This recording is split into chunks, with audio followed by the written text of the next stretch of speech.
Welcome to Shooting Straight with A1F.com. I'm Frank Miniter, the editor-in-chief of America's First Freedom. I'm here with Hollie McKay, a war and foreign correspondent from Australia who ended up working for Fox News. Some of her travels, they scare me a little bit, actually. In fact, I'm pretty sure her parents must be pretty frightened too, given where she goes to get answers.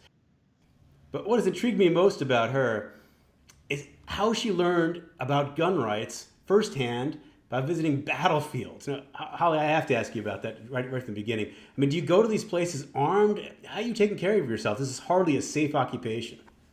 Yeah, absolutely. And my parents, I definitely don't know that they're fully privy to all of it. I try to shield them as well.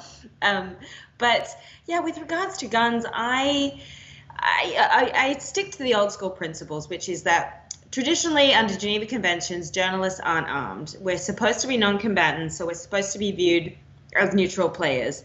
Although, as we've seen, especially with ISIS, how much that's changed, where journalists are now the target, which never really used to be the case. So that is definitely a subject I think will come up for debate in forthcoming years as to whether journalists should be armed. But for now, I definitely am only armed with my notebook and paper. But what has been fascinating to me is learning, especially in countries where they're dealing with a lot of oppression, just the idea that so many of them have had their ability to legally own a firearm taken away.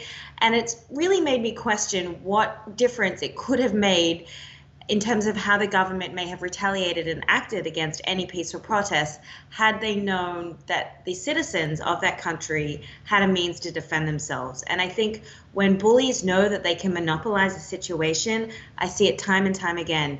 They will use that to their advantage, knowing that they are the only ones with the ability to really fight. And these people that are kind of just wanting to protect their lands and their families have no legal recourse in defending themselves. Now, sometimes you're embedding with foreign troops, with U.S. troops or other troops, and sometimes you're not. How do you make those decisions? Your own safety? Are you hiring safety? Are you hiring people to guard you? What are you up to? So for me, my approach has been, and there are two different ways that you can approach war reporting. And one is that a lot of reporters will go in, they will embed with the US military or other groups. And that's something I've definitely done. However, for me, that comes with its own sort of different protocols and rules, and you've probably gathered I don't like rules too much. So I like to kind of do things how I want to do them, and I really feel to get the best picture of a situation, you do have to embed to a degree, and you do have to get the side of the military, but you also have to get as much as you can from the civilian side, the people that are just caught in the crossfire, and they will have a very different narrative and a very different take on what is happening. And so for me, that's been kind of the approach I've mostly taken, is to be really under the radar. So I generally go alone. I'm armed with my pen and my iPhone, and that's about it. I usually don't even take a laptop, just for fear that it can get hacked and governments can get into it. So I'm usually just very minimalist with a backpack. And I have great locals on the ground. We call them fixers, and they're just, they sort of act as interpreters and logistics experts, and they just really take great care of me. And I kind of blend in with their family where possible and take that very under the radar approach, which I found is not only good for me in really getting to the nitty gritty of a story, but it's also a safety mechanism, because I'm not kind of going around with big cameras. I'm not going around with, really big burly security guards. I'm just very much blending in as much as I possibly can. And to date, that's been my approach, and it's always really worked for me. So I'm curious, you're making these contacts before you go, so you're arranging, you're showing up at Baghdad International, and you're meeting wherever. I don't know. I haven't done that. Yeah. And somebody's meeting you, and yeah, the planning process is really laborious. So I think that is one of the misconceptions about the profession too, is that people just sort of go in willy-nilly. That's definitely not been what I've done. I spend usually weeks, months planning out a trip if I have that luxury, and making sure that whoever it is that I'm meeting is trustworthy, they're vetted. Other people I know them personally, so there are other means of contacts, because you never want to be sold out. That's always something that can happen. So you try to mitigate those risks as much as possible. I have different security experts that I consult with in the US and in the region. I always have a bunch of really great security contacts if I ever need to sort of pull that trigger. And yeah, the planning process is very strict. But having said that, it's very rare that everything goes to plan. So I may have a great plan A all mapped out of where I'm going to be on this day and this day and this day and this day, and I think that just it never happens. I would imagine you kind of move fluidly, go with the story. Yeah. So you're staying in someone's house, presumably. You go there, you have a contact, you're staying in their house. They're showing you around. They're the fixer. Are they armed, or they just how is security? I mean, it really depends. Again, each country by country. Often in Iraq, it's a mixture of both. So I've stayed at homes before that. The owner of the home was a SF Iraqi army guy, so he obviously has a lot of weapons in his house and with his family, and I'll stay with his wife and children.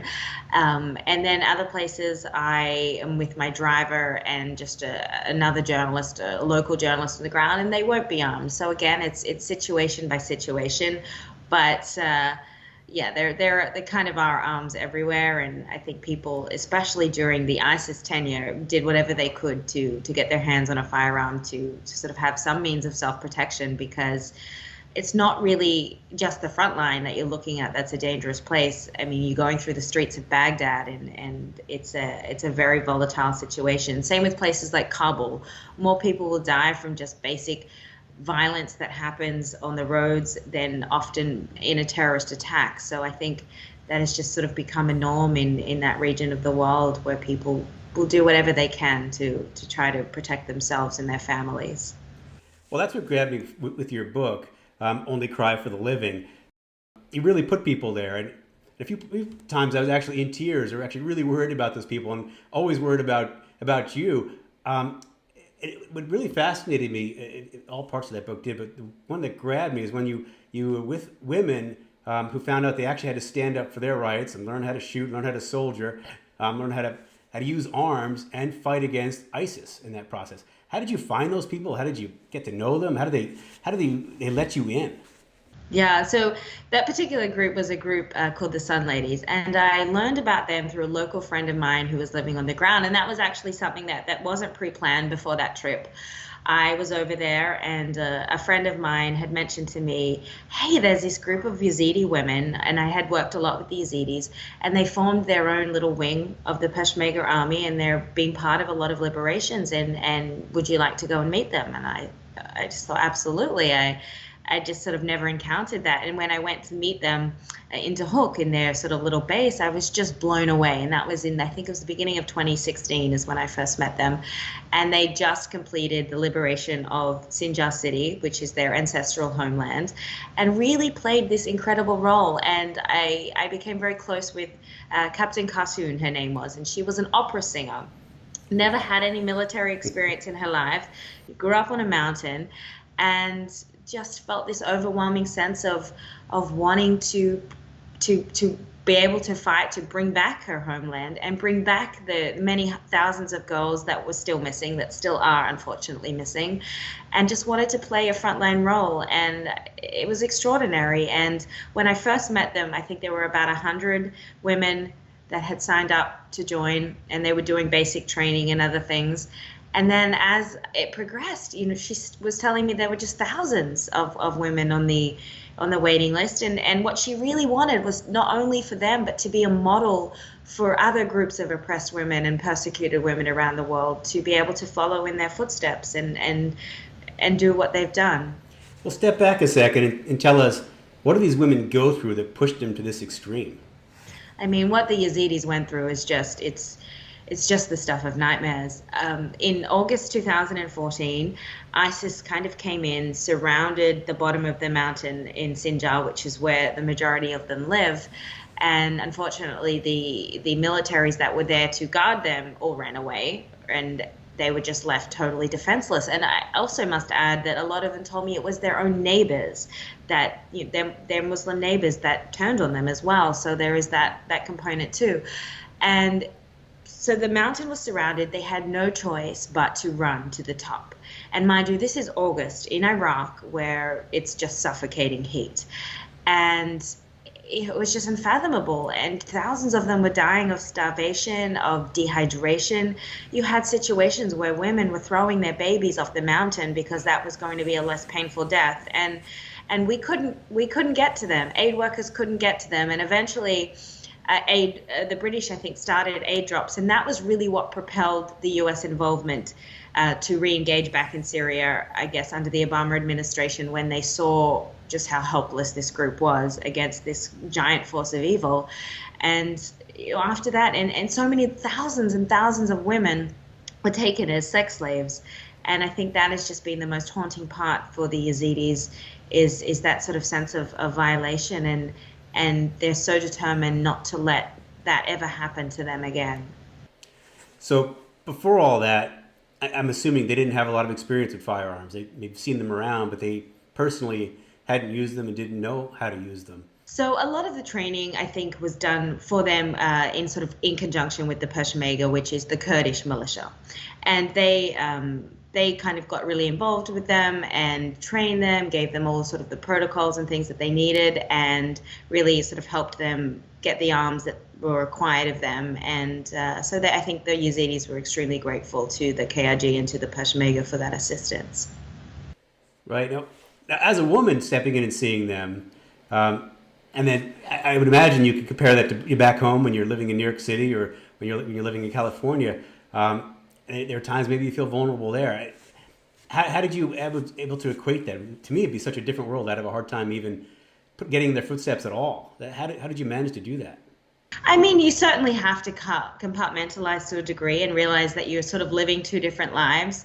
And one life is being over there and sort of embracing these people and being part of their culture and trying to immerse myself as much as possible.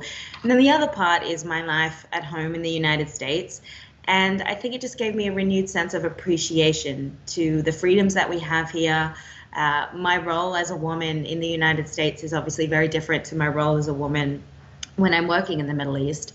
And so I just, there is a balance, and sometimes you strike it on days better than others. But I do think my work there has taught me the resilience of people there, but it's also taught me, what an incredible place the United States is, and how grateful I am to sort of have the means to defend myself, have the means to call a 911 if I need to, or go to a hospital if I need to. And these are just basic rights we have that just aren't afforded to so many men and women in other parts of the world. Now, I'm curious, I don't think these women have gone through this horrific experience and now found empowerment, becoming part of the pushback there, armed resistance. What did they tell you about how that made them feel, how what they want to do with that? Do they want to give it up? And are they willing to then give those guns over at a certain point? Where is it leading them? And I think that's been a really difficult situation, especially for the Yazidis, because they feel as though they're caught in the middle of a conflict between Baghdad, the Baghdad central government, and Erbil, the Kurdish government. And it's just a lot of distrust, I think, that the Yazidis feel from both sides of the equation. There's just a sense of, we can't trust anybody to take our security seriously. They saw what happened. They saw different elements running away, and I think that really it terrified them.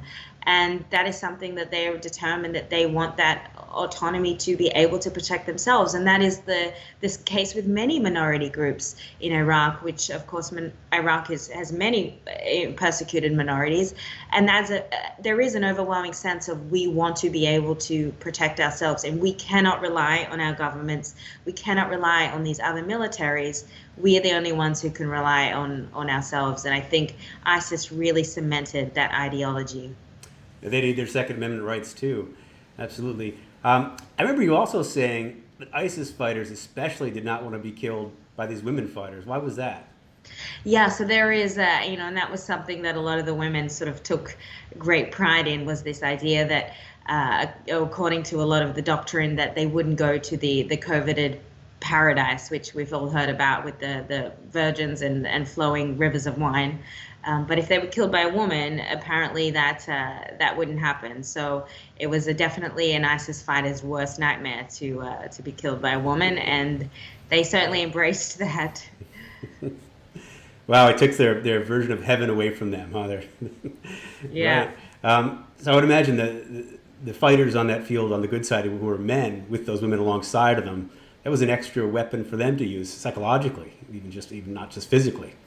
Yeah, absolutely. And I think there was definitely a mixed bag. It was obviously new to a lot of the men there to sort of have women. And I think some of them were going to take a little bit more time, or perhaps didn't agree to that, just because they are very conservative societies. And when new things are introduced, it does take time. We can't expect things to be immediately embraced like that. But on the same token, there were a lot of men that just were extremely proud of the women, and fathers and sons and brothers, and thought it was extraordinary that these women were standing up to this evil, and they thought it was pretty badass that they were taking matters into their own hands.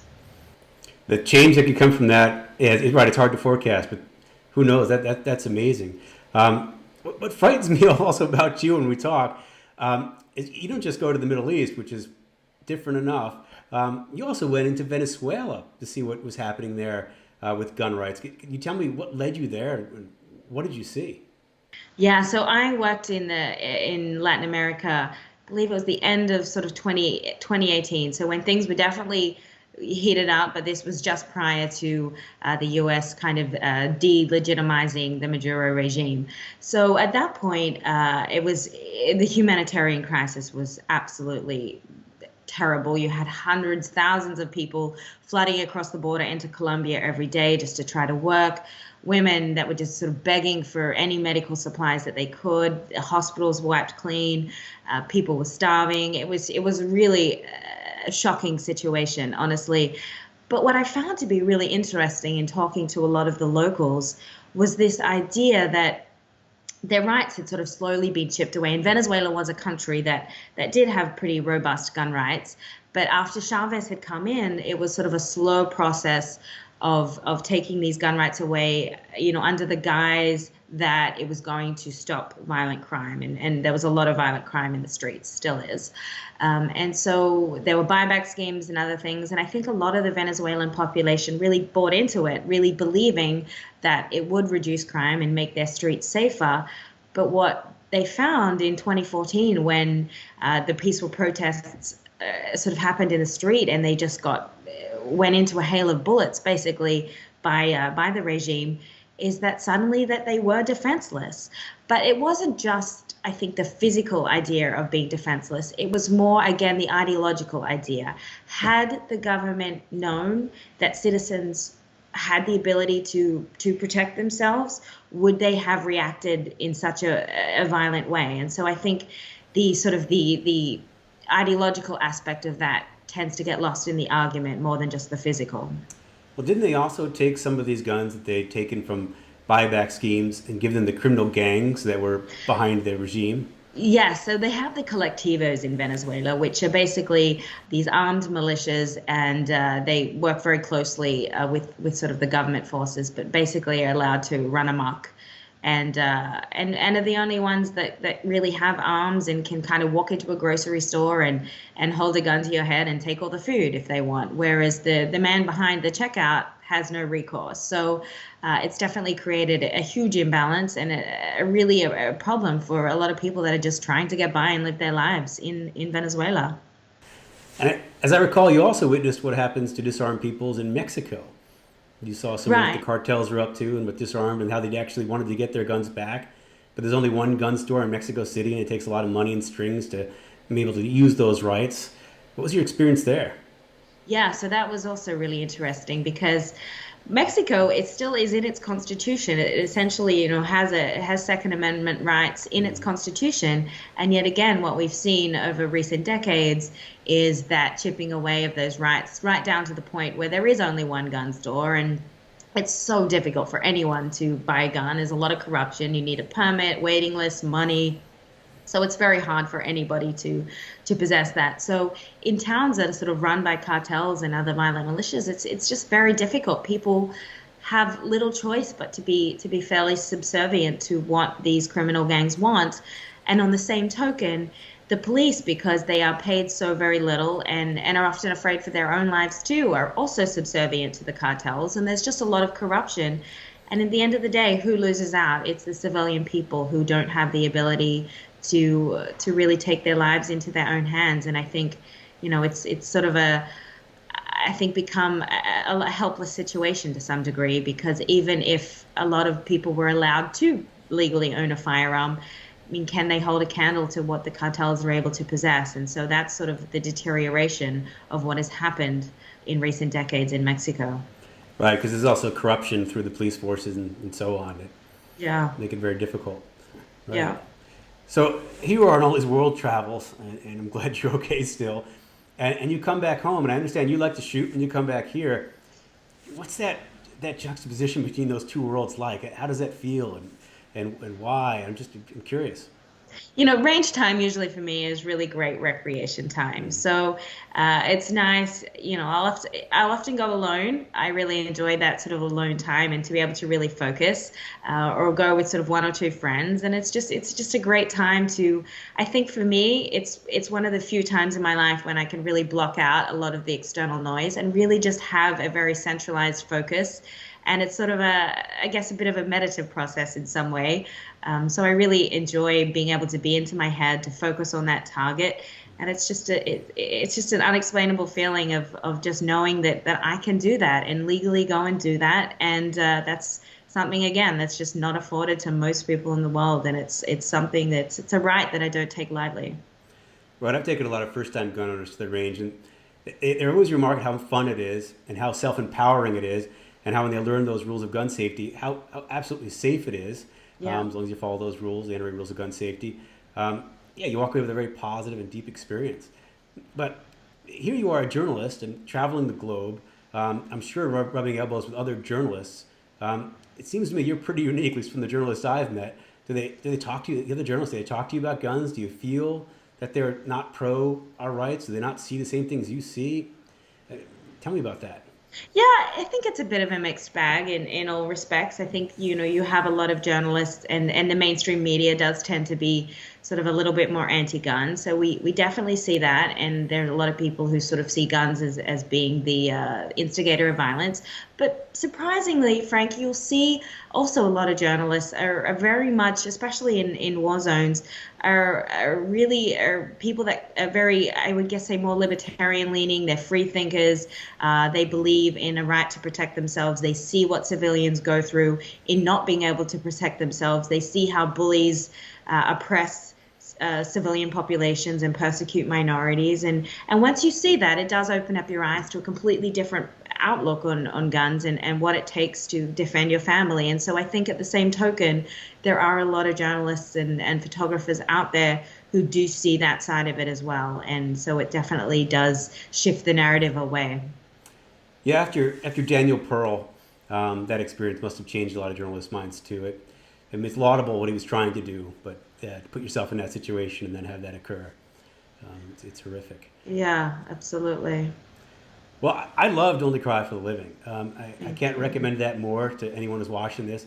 It put me there. I wish I had this book years ago, because it gave me a much deeper and more profound perspective upon the Middle East. And I'm the person who's devoured a lot of books on it and watched a lot of tape on it. I'm quizzed everyone I've talked to who's been out there on it. I'm curious. I want to understand. But your book just took me to a whole nother, very real level. And I appreciate that. Thank you. Yeah, I really wanted to highlight, I guess, give it a very comprehensive picture of the war zone, but really highlight some of those human stories, the stories that come from the people on the ground, the people who aren't in places of power, the people who are just trying to get by. And I really wanted to tell their stories, because I think that they're the voices that we do need to hear, because they're the ones who see things with different eyes. And every time we think about wanting to step into foreign conflicts, I think it's really important to have those voices on the ground to really weigh up whether this is going to help them or it's going to hurt them. And so I wanted to highlight their resilience and their bravery. I know it's a heavy read, but there's also some remarkable stories of survival that I hope people get out of it. Well, I didn't find it to be a heavy read. I thoroughly enjoyed it. It was a page turner, Thank each you. part of it. So Thank you. Thank you for coming on here. Thank you, Frank. Thanks for having me.